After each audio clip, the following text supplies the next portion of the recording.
बिस्मिल्लाहिर्रहमानिर्रहीम जी, आपका मेजबान शकील हैदर आपके खिदमत में हाजिर और आप देख रहे हैं आपका पसंदीदा चैनल पाकिस्तान जिंदाबाद एचडी। आज के पाकिस्तान जिंदाबाद एचडी के इस प्रोग्राम के अंदर मैं आपको थोड़े से आदाद शुमार बताऊंगा कि पाकिस्तान के लिए ये इंपोर्टेड टोला कितना मनहूस और कितना पनौती साबित हुआ और उन्होंने पाकिस्तानियों की जिंदगी किस तरह अजीरन कर दिया। और इमरान खान की हुकूमत के दौरान, जब इमरान खान की हुकूमत थी और जाने से कुछ अर्सा पहले तक पाकिस्तान के हालात क्या थे, आज पाकिस्तान के हालात क्या है, मैं आपको थोड़े से जो मैंने आदाद शुमार जमा किए हैं मैं आपको सिर्फ वो बता देता हूँ कि आज से 10 महीने पहले जब इमरान खान का पाकिस्तान का वजीर आजम था तो उस वक्त हालात क्या थे, और आज जब शहबाज पाकिस्तान का वजीर आजम है तो उस वक्त हालात क्या थे। इमरान खान जो वजीर आजम था, पेट्रोल 149 रुपए था,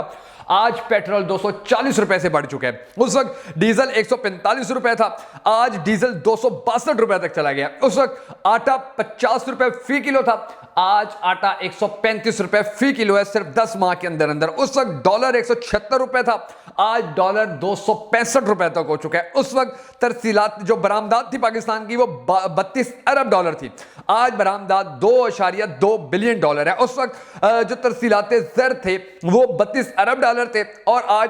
तरसीलात ज़र जो हैं वो 2 अरब डॉलर हैं। उस वक्त जो महंगाई थी वो 12% थी और आज 10 माह बाद जो महंगाई है वो तकरीबन 20% की शरह तक पहुंच चुकी है। और इसके बाद हर पाकिस्तानी को एहसास हो जाना चाहिए कि पाकिस्तान के साथ कितना बड़ा खिलवाड़ किया गया और पाकिस्तान को किस तरह से, अच्छे भले चलते पाकिस्तान को किस तरह से बदतरीन अंजाम तक पहुंचाने के लिए इस इंपोर्टेड टोले ने अपना किरदार अदा किया। अल्लाह तबारक व तआला से दुआ है कि अल्लाह तबारक व तआला इस टोले से पाकिस्तान की जुनाह जान छुड़वाए और इमरान खान को पाकिस्तान का नया वजीर आजम बनाए। अगर आप इस दौर में शामिल होना चाहें तो कमेंट सेक्शन के अंदर हामिद जरूर लिख दीजिएगा। अब ये जो हालात आपको मैंने बताए हैं, हामिद मीर का आपको मैं एक ट्वीट जो उसने रीट्वीट किया हुआ है, शहबाज शरीफ के रीट्वीट किया हुआ है, मैं आपको वो भी सुनाता हूं किस तरह हामिद मीर भी अब मजबूर हो गया कि इन लोगों के बारे, इन लोगों को ये बताए कि तुम लोगों की जो ना अहली है, ना लायकी है, तुम लोगों की जो 2 नंबरी है, तुम लोगों की जो करप्शन है, तुम लोगों के झूठ और जो दावे थे, उन सब ने पाकिस्तानी कौम का जीना हराम करके रख दिया। और उसने ऐसा तमाचा मारा शहबाज शरीफ के इस ट्वीट के ऊपर कि जिसकी गूंज पूरी दुनिया के अंदर सुनाई दे रही है।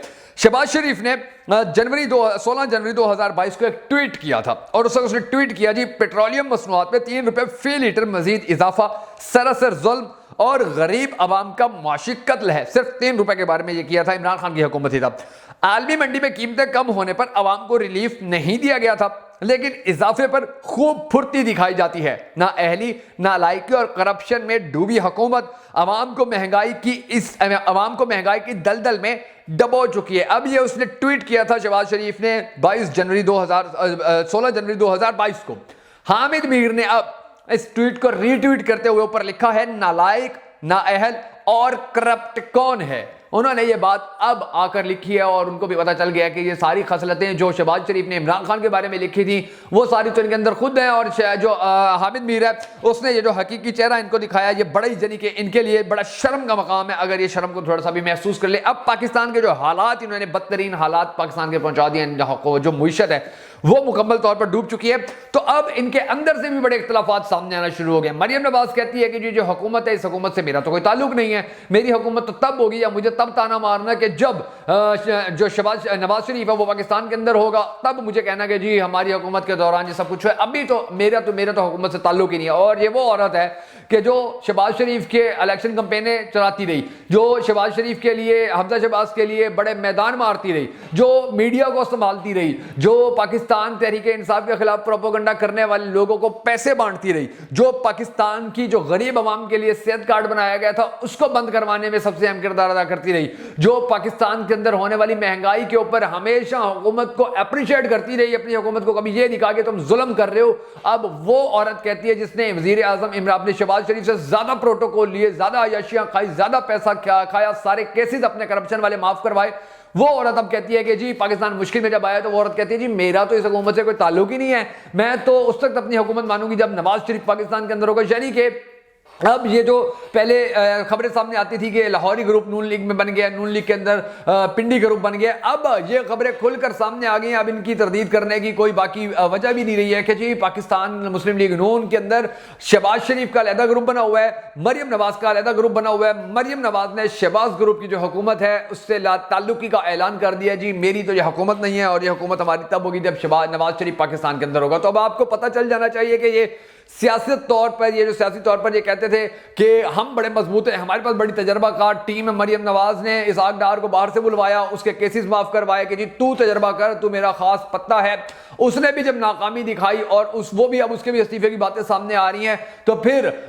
जो मरियम नवाज है वो ये कहती फिर रही है मेरा तो हुकूमत से कोई ताल्लुक ही नहीं है, मेरा तो उस वक्त ताल्लुक होगा जब नवाज शरीफ पाकिस्तान के अंदर होंगे। दूसरी तरफ जो पाकिस्तान मुस्लिम लीग नून के दीगर रहनुमा हैं, ख्वाजा आसिफ है, वो कितनी बार ये बात कह चुके हैं कि जी हमने IMF की शराइत मानी तो पाकिस्तान के हालात खराब हो जाएंगे। कितनी बार अब वो जो पाकिस्तान के दीगर, पाकिस्तान मुस्लिम लीग नून के जो दीगर अहम रहनुमा हैं, शाहिद खान अब्बासी हैं, उसने किसी साफ लफ्जों के अंदर ये बात कह दी है कि जी अगर इमरान खान को गिरफ्तार किया जाता है पाकिस्तान के हालात खराब हो जाएंगे, इमरान खान को गिरफ्तार करोगे तो फिर ये समझ लेना कि मैंने पाकिस्तान मुस्लिम लीग नून को इस्तीफा दे दिया, मैंने पाकिस्तान मुस्लिम लीग नून को छोड़ दिया है। और इनकी जो आपस की लड़ाइयां हैं, जो आपस की इनकी चपकलिशें हैं, जहां पाकिस्तानी कौम को तो नुकसान दे रही है, पाकिस्तानी कौम की मुश्किलात में जहां इजाफा कर रही है सो, लेकिन ये अल्हम्दुलिल्लाह अब आपस में भी एक दूसरे का गिरबान पकड़ना शुरू हो गए हैं। पीपल्स पार्टी पहले साइड पे जाकर बैठ गई है, वो अब इनका तमाशा देख रहे हैं और ये एक दूसरे के ऊपर इल्जाम लगाते फिर रहे हैं। अब शहबाज शरीफ का बयान आएगा जी हम तो सारी मेहनत कर रहे हैं और हमारी मेहनत का हमें रिजल्ट नहीं मिल रहा है। इसके बाद इसकी जो पार्टी के रहनुमा हैं वो सामने आना शुरू हो जाएंगे और फिर मरियम नवाज, क्योंकि मरियम नवाज का जो माटो है वो ये है कि किसी ना किसी तरह अपने बाप को पाकिस्तान की पॉलिटिक्स के अंदर दोबारा इन करवा लूं, किसी ना किसी तरह शहबाज शरीफ का पत्ता काट लूं, क्योंकि ये वजीर आजम बन गया एक बार पाकिस्तान का, ये दोबारा वजीर आजम बनने की कोशिश करता रहेगा और मेरे बाप की सियासत खत्म हो जाएगी। और इसके लिए वो बड़े तरीके से, बड़े टेक्निकल तरीके से उसने पहले मुस्लिम लीग नून के अंदर दराड़े डाली, फूट डाली, एक दूसरे के खिलाफ नफरतें डाली, एक दूसरे को इग्नोर करने पर मजबूर किया, एक दूसरे के खिलाफ कीचड़ उछालने की कोशिशें की और फिर जब दो धड़े बन गए हैं तो अब एक धड़े को लेकर चल रही है। और उस धड़े का जो भी मीडिया सेल है, आप देखेंगे कि चंद दिन बाद वही मीडिया सेल इसी शहबाज शरीफ के खिलाफ कैंपेनें चलाता आपको नजर आएगा। वही मीडिया सेल चंद दिन बाद आपको नजर आएगा कि जी इमरान खान के ऊपर जो केसेस हैं वो सारे झूठे थे। वही मीडिया सेल आपको नजर आएगा कि जी जो नवाज शरीफ है वो पाकिस्तान की वाहिद उम्मीद है, पाकिस्तान की वाहिद उम्मीद का सहारा है, उम्मीद की किरण है। और फिर शहबाज शरीफ के एंटी जो कैंपेनें चलेंगी वो भी आप सब देख लेंगे। लेकिन जो सूरत हाल इस वक्त दिलचस्प मरहले में दाखिल हो चुकी है वो ये है कि अब पाकिस्तानी कौम का असल इम्तिहान है। अब पाकिस्तानी कौम को असल फैसला करना होगा कि अगर वो एक ऐसी हुकूमत के, जिस हुकूमत की जो मरकजी रहनुमा थी मरियम नवाज, वो भी उससे अलहदगी का ऐलान कर रही है, तो उसके बाद भी पाकिस्तानी कौम इस हुकूमत को एक्सेप्ट करके चुप करके घरों में बैठी रहती है या पेट्रोल के मजीद महंगा होने पर पेट्रोल पंपों के ऊपर मोटरसाइकिल की और कारों की टंकियां भरवाने के लिए मौजूद रहती है, या फिर सड़कों पर निकलती है अपने हकूक के लिए। अगर तो ये कौम इसी तरह घरों के अंदर बैठी रहती है या पेट्रोल महंगा होने के बाद पेट्रोल पंपों के ऊपर ये रश करती नजर आती है, तो फिर समझे कि ये कौम नहीं है, वही एक जो हजूम है जिसके बारे में पिछले 70-72 साल से पाकिस्तान के माहिरीन जो कह रहे हैं कि ये हजूम है, ये कौम नहीं बन सका, फिर तो ये वही हजूम है। और इस हजूम के लिए आने वाले दिन और आने वाले साल बड़े मुश्किल तरीन होते जा रहे हैं। पाकिस्तान डिफॉल्ट होने के इंतहाई करीब पहुंच चुका है। और अगर ये लोग सड़कों पर निकल आते हैं, अगर ये लोग अपना हक मांगना शुरू कर देते हैं, अगर ये लोग इंपोर्टेड टोले को ये हकीकत बताना शुरू कर देते हैं कि तुम्हारी वजह से हमारा जीना हराम हो गया है, तुम्हारी वजह से हमारी जिंदगियां खराब हो रही हैं, तुम्हारी वजह से हम अपने बच्चों को खाना नहीं दे पा रहे हैं, तुम्हारी वजह से हमने अपने बच्चों को स्कूलों से निकाल लिया कि हमारे पास फीस देने के लिए पैसे नहीं बचे हैं, तुम्हारी वजह से हम अपने घरों के बिजली के कनेक्शन कटवा रहे हैं क्योंकि हमारे पास बिल देने के लिए पैसे नहीं बचे हैं, तुम्हारी वजह से हम अपने माहाना जो हम दूध लेते थे हमने वो दूध वाला रुकवा दिया क्योंकि हम दूध के पैसे नहीं दे सकते थे, तुम्हारी वजह से हमारी जिंदगियां अजाब बन चुकी हैं। और ये बताकर सड़कों पर निकलते हैं और फिर इस इंपोर्टेड हुकूमत के खिलाफ एहतजाज करते हैं, तो फिर समझ लीजिएगा कि पाकिस्तानी कौम अब एक बाशऊर कौम बन चुकी है। अब ये एक हजूम से एक ऐसी कौम बन गई है कि जिसे अपने हकूक का एहसास हो चुका है और ये इस इंपोर्टेड टोले से जान छुड़वाने के लिए मुत्तहिद हो चुकी है।